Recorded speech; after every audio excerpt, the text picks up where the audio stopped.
Bom, pessoal, vou entrar no assunto de hoje, que é o capítulo 6, números primos, é o nosso assunto seguinte. Alguém que nunca ouviu falar de número primo?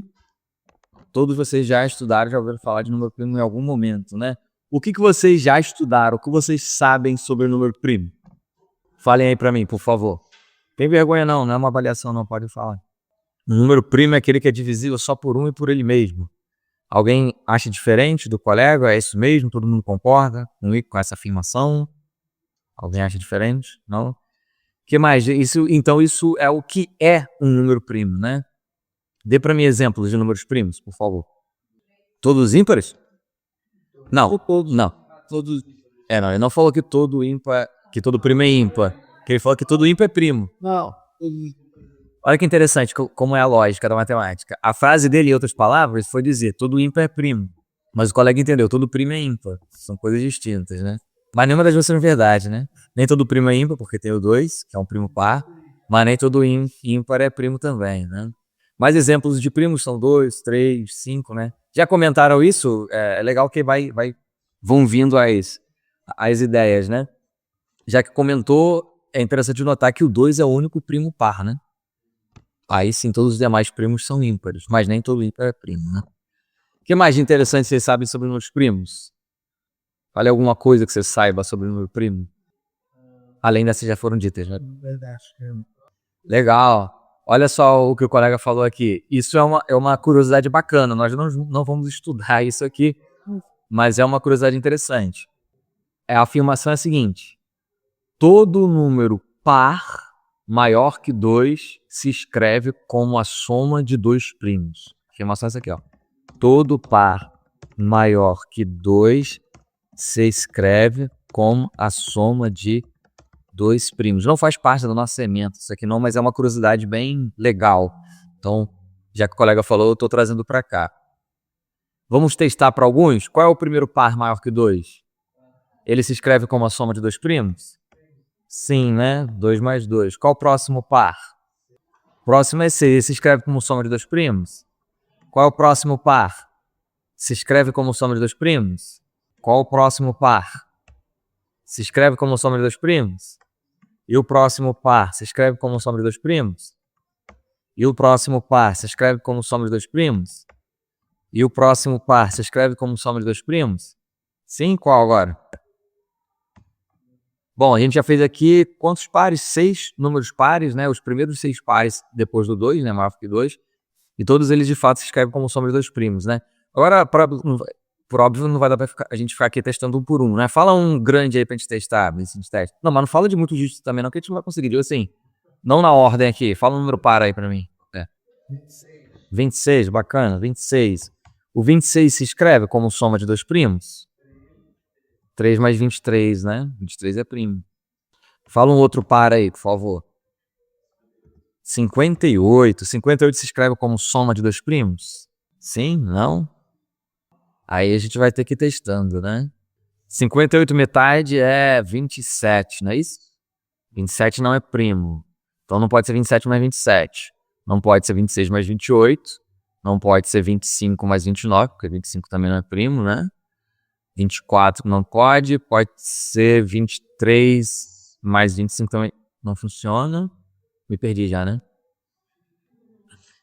É porque eu dividi a metade e depois fui testando as possibilidades, diminuindo de unidade em unidade, né? Vamos lá. 27 mais 27, não. Eu fiz conta errada aqui, né? É 29, né?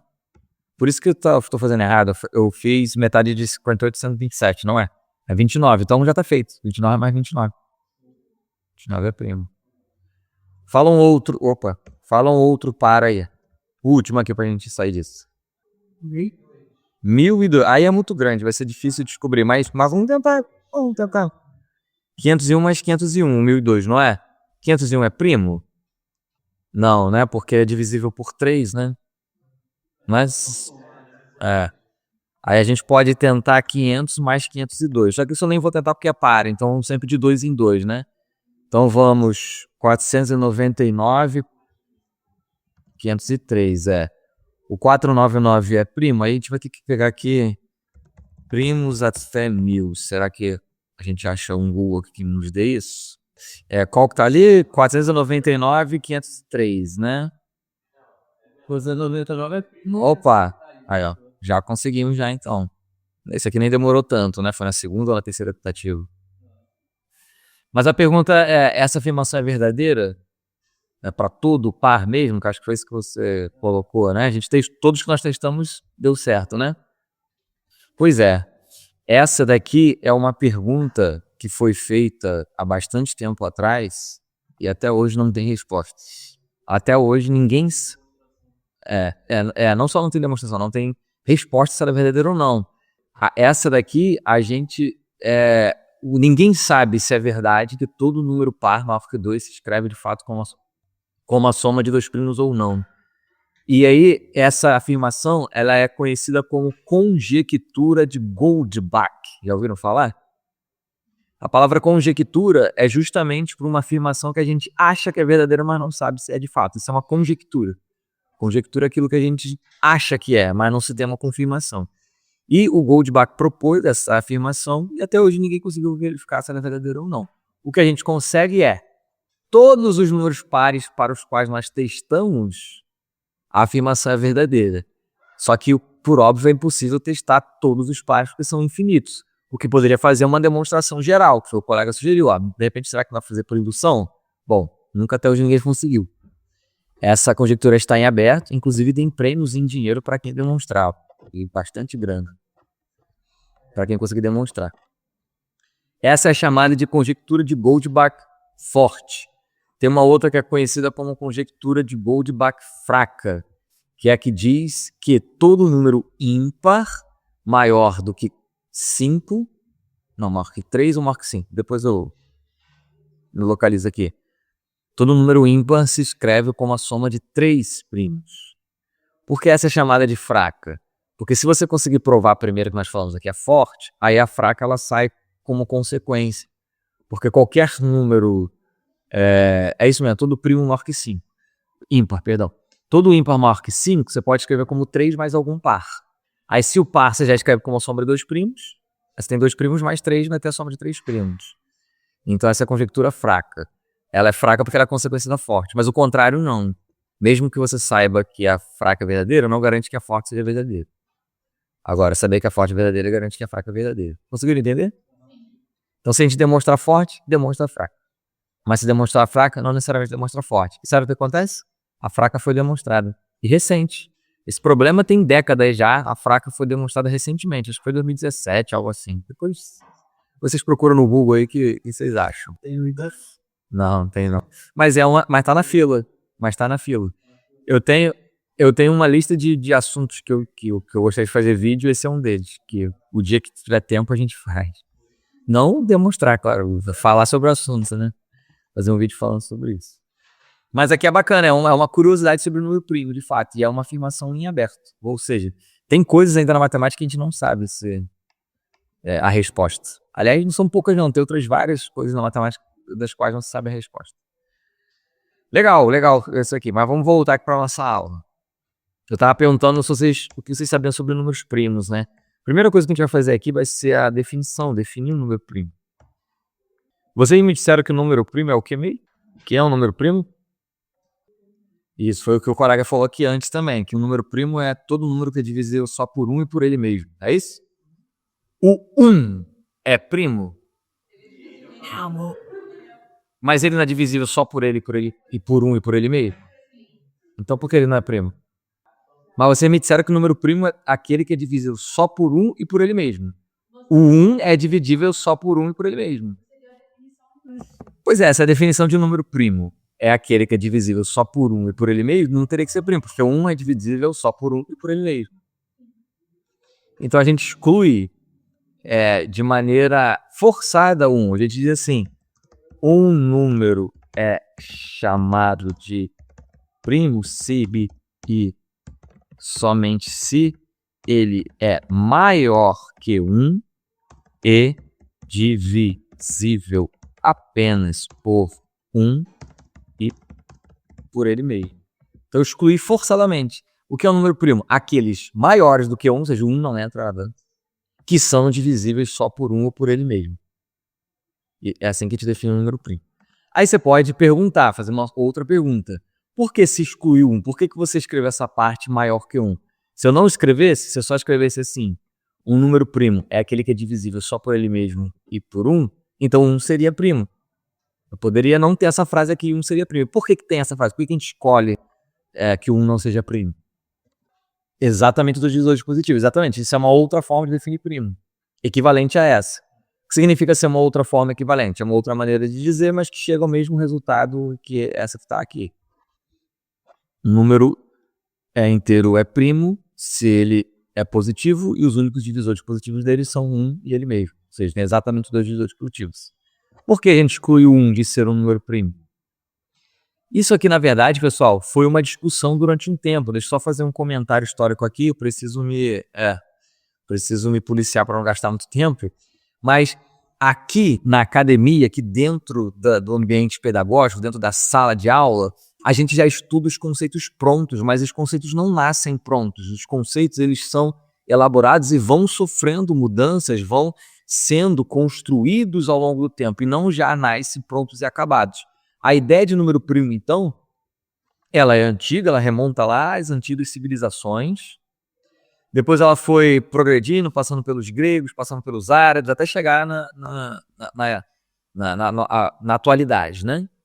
A ideia de número primo é de um número que não pode ser fatorado. Essa é a ideia, digamos assim, intuitiva, sem uma definição rigorosa ainda. Aquilo que eu não consigo dividir mais. O primo não é de filho da tia, né? Filho do tio. Primo é de prime, de primeiro, de alguma coisa que não se divide. E essa é a ideia intuitiva. Então, durante muito tempo, vários matemáticos consideravam o número primo. Tem vários textos matemáticos antigos em que nesses textos 1 era primo. O próprio Goldbach, o da conjectura que a gente acabou de citar aqui, considerava o 1 como um número primo. O Goldbach estava errado? Não, a ideia não era consolidada ainda. Não tinha uma lei que dizia o que era um número primo, ou pelo menos uma definição que agora seja consenso, como é hoje. Hoje já é consenso. Mas ao longo do tempo, alguns matemáticos foram percebendo que considerar o 1 um número primo tornariam as coisas mais trabalhosas. Em que sentido? A gente tem vários teoremas, a gente vai ver alguns deles aqui na nossa disciplina, alguns teoremas, que caso 1 fosse primo, o teorema ficaria muito mais complicado, porque toda hora a gente teria que colocar uma cláusula de exclusão. A gente teria que ficar dizendo assim, se tais hipóteses ocorrem, então nós temos tais resultados, exceto quando tem 1, ou excluindo 1, para todo número primo exceto 1. Toda vez a gente teria que ficar colocando cláusula tirando 1, porque são propriedades que valem para todos os primos, mas não para 1. Então, os matemáticos, por consenso, acharam melhor não considerar o 1 primo. Aí a cláusula é colocada apenas na definição. Olha a cláusula aqui, ó.